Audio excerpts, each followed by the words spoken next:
El tren bala más silencioso del mundo vs. El micro más ruidoso de Argentina, una historia que te cambiará para siempre. Dale, arrancá de una vez, por favor. La luz de la mañana en Buenos Aires se filtraba por los ventanales de su suite en Puerto Madero, dibujando rectángulos perfectos sobre el piso de madera lustrada.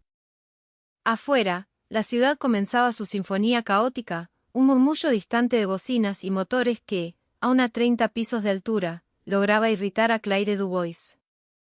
Ella era una mujer tallada en la precisión europea, una ejecutiva francesa cuyo mundo se medía en puntualidad, eficiencia y, sobre todo, silencio. Un silencio que consideraba el máximo estandarte de la civilización. En su mente, cualquier viaje de negocios era un ballet coreografiado. Recordaba con una nostalgia casi arrogante sus trayectos en el TGV, el tren de alta velocidad francés. El tren no corría, se deslizaba.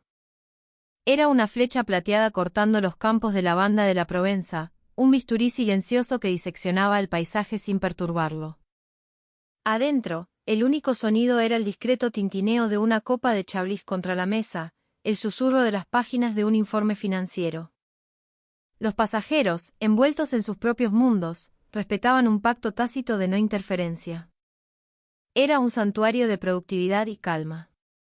Rápido, elegante, solitario. Perfecto. Por eso, la idea de pasar las próximas 14 horas en un micro para llegar a Mendoza, le provocaba un nudo de desprecio en el estómago. La decisión no había sido suya, sino de un asistente local que, con un optimismo que a Claire le pareció demencial, había cancelado su vuelo argumentando una huelga de pilotos y le había asegurado que el viaje por tierra sería toda una experiencia. Una experiencia, Jean-Pierre, le había dicho ella por videoconferencia, su voz gélida como el acero. Lo que yo necesito es eficiencia, no una anécdota de viaje tercermundista. De verdad no había otra opción. La cara de su asistente había titubeado en la pantalla. Señora Dubois, créame, a veces el camino más auténtico es el más revelador. Claire había cortado la llamada. Auténtico. Qué palabra detestable. Para ella, auténtico era sinónimo de sucio, ruidoso, impredecible. De todo lo que odiaba. Estaba convencida de que su asistente, en un arrebato de patriotismo mal entendido, la había condenado a una tortura rodante. Se imaginaba el micro, un armatoste destartalado, con asientos pegajosos, el aire viciado por el olor a comida barata y el estruendo de una cumbia villera saliendo de parlantes reventados. Se veía a sí misma rodeada de gente gritona, pasándose un extraño recipiente con una bombilla como si fuera un ritual pagano, empujándose, sin respetar el más mínimo concepto de espacio personal. La antítesis del TGV. La antítesis de la civilización. Y ahora, el taxi la dejaba frente a la Bestia, la terminal de ómnibus de Retiro. El golpe fue inmediato y brutal. No fue un sonido, fue una pared de ruido que la embistió. Un caos sensorial que la dejó paralizada en la entrada. Anuncios por altoparlantes que se solapaban en un eco ininteligible, el grito agudo de un vendedor de chipá, el silbido de una pava eléctrica, el llanto de un bebé, una carcajada estruendosa, el arrastrar de 1000 valijas con ruedas rotas. El aire olía a una mezcla imposible de café quemado, choripán, perfume barato y el humo dulzón de los escapes. La gente no caminaba, fluía como un río humano, arremolinándose, chocándose, pidiendo permiso con un «che», disculpa, y siguiendo su curso sin esperar respuesta. Claire aferró su valija de diseño como si fuera un salvavidas en medio de un naufragio. Se sentía observada, expuesta, una pieza de porcelana fina en una ferretería. Cada interacción a su alrededor confirmaba sus peores temores. Una familia entera se despedía de una abuela con abrazos que parecían placajes y besos que sonaban como sopapas. Un grupo de jóvenes con mochilas ayudaba a un hombre mayor a cargar una caja atada con alambre, gritándole indicaciones como si estuvieran en una cancha de fútbol. Para ella no era solidaridad, era una falta absoluta de pudor, una invasión del espacio vital ajeno. Encontró su plataforma, la número 42. El micro estaba ahí.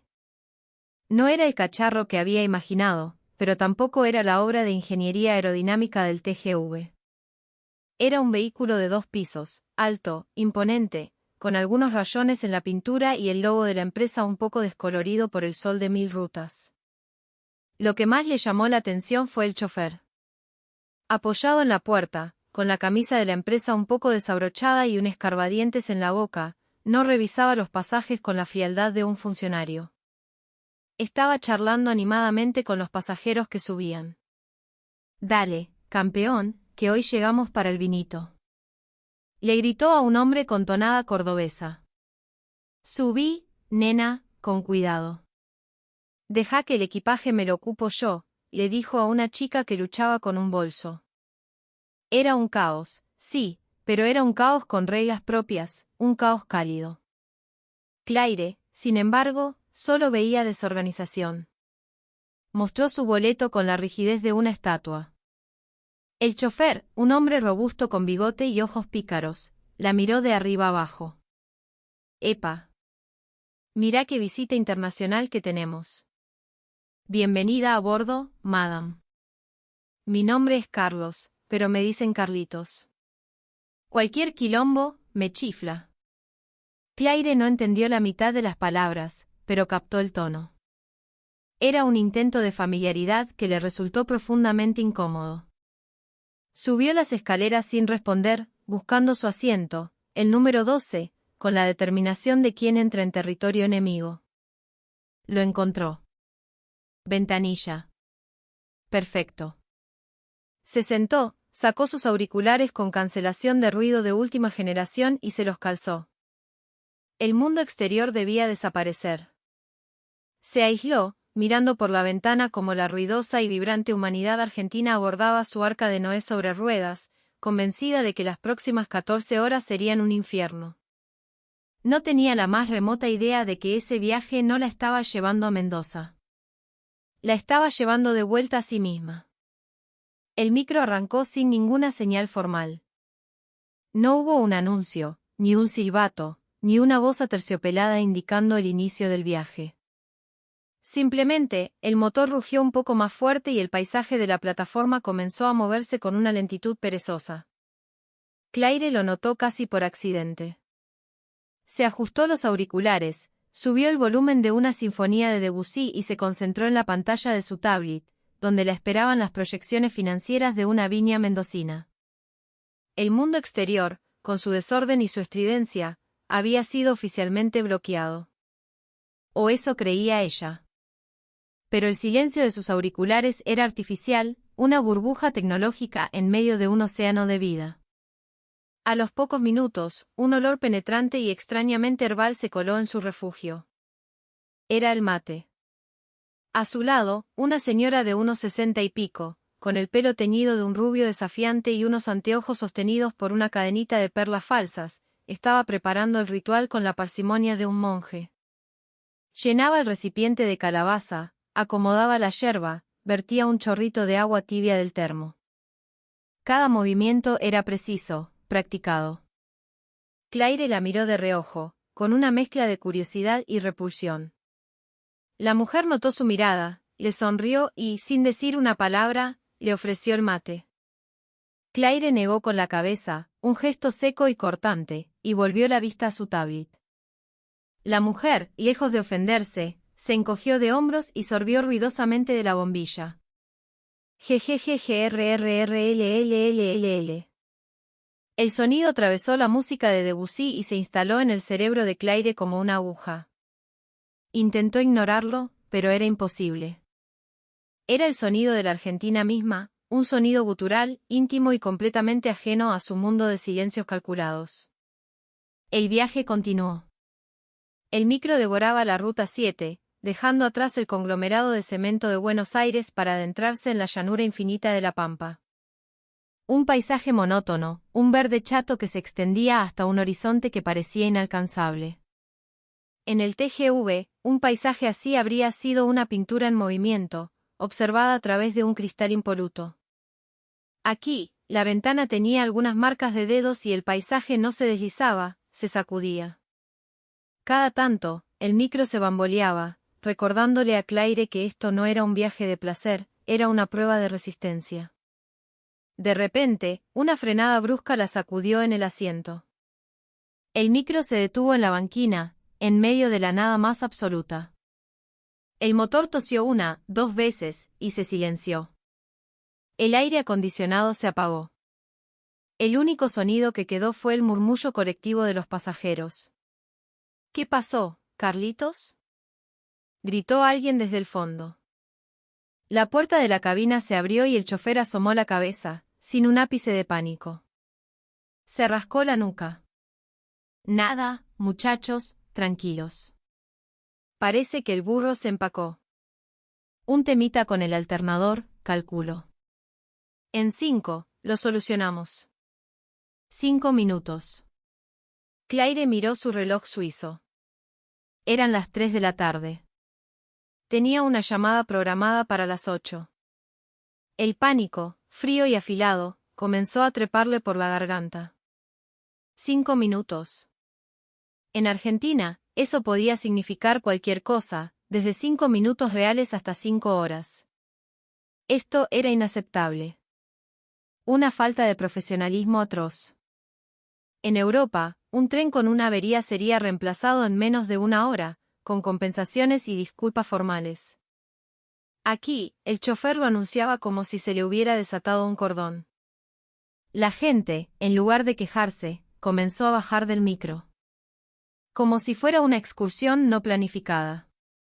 Se estiraban a la vera de la ruta, prendían cigarrillos, formaban pequeños grupos de charla. El sol de la tarde pegaba fuerte. Claire se quedó adentro, en el calor sofocante del vehículo detenido, sintiendo como la ira se mezclaba con la transpiración. Esto era el colmo del tercermundismo. El caos en su máxima expresión. Fue entonces cuando la señora de al lado, que se presentó como Mabel, se dio vuelta antes de bajar. «Che, flaca, ¿no bajás? Te vas a cocinar acá adentro». «Prefiero esperar aquí», respondió Claire, en un español deliberadamente formal y distante. Mabel la estudió un segundo, con una mirada que no era de lástima, sino de pura y simple comprensión. «Dale, baja. Haceme caso. El aire te va a hacer bien. Mirá, te convido uno de estos». Abrió una bolsa de papel y le ofreció una medialuna. Tenía azúcar impalpable espolvoreada por encima y olía a manteca y a panadería de barrio.